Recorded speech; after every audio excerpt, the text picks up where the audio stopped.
The god of small things, Arundhati Roy का उपन्यास the god of small things 1969 Booker prize विजेता कृति है।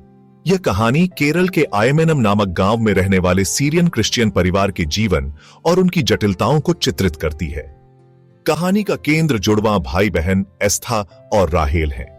बचपन में हुए अनुभव और समाज की कठोरता उनकी पूरी जिंदगी को प्रभावित करती है। उनकी मां अम्मू एक असफल विवाह के बाद बच्चों के साथ मायके लौट आती है। अम्मू का जीवन पुरुष प्रधान और जातिगत बंधनों में जकड़ा हुआ है। उपन्यास की सबसे संवेदनशील धारा अम्मू और निचली जाति के वेलुथा कारीगर के बीच निषिद्ध प्रेम है।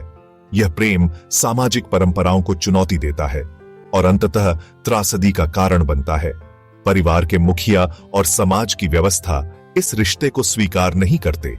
परिणाम स्वरूप वेलुथा को निर्दयता से मार दिया जाता है और अम्मू सामाजिक तिरस्कार झेलती है।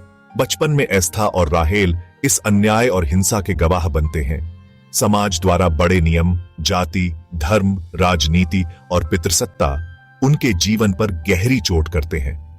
लेकिन इन्हीं के बीच छोटी चीजों की दुनिया है। मासूमियत, बचपन की यादें, प्यार के पल, छोटी छोटी खुशियां।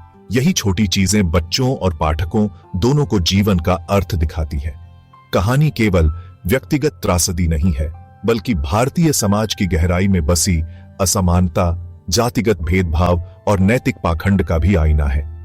अरुंधति रॉय ने भाषा को काव्यात्मक और संवेदनशील रूप में इस्तेमाल कर पात्रों की भावनाओं को जीवंत किया है। संक्षेप में, the god of small things एक गहन सामाजिक मानवीय उपन्यास है जो दिखाता है कि कैसे छोटी चीजें भी इंसान की नियति बदल सकती हैं और कैसे समाज की कठोरता मासूम जीवनों को तोड़ देती है।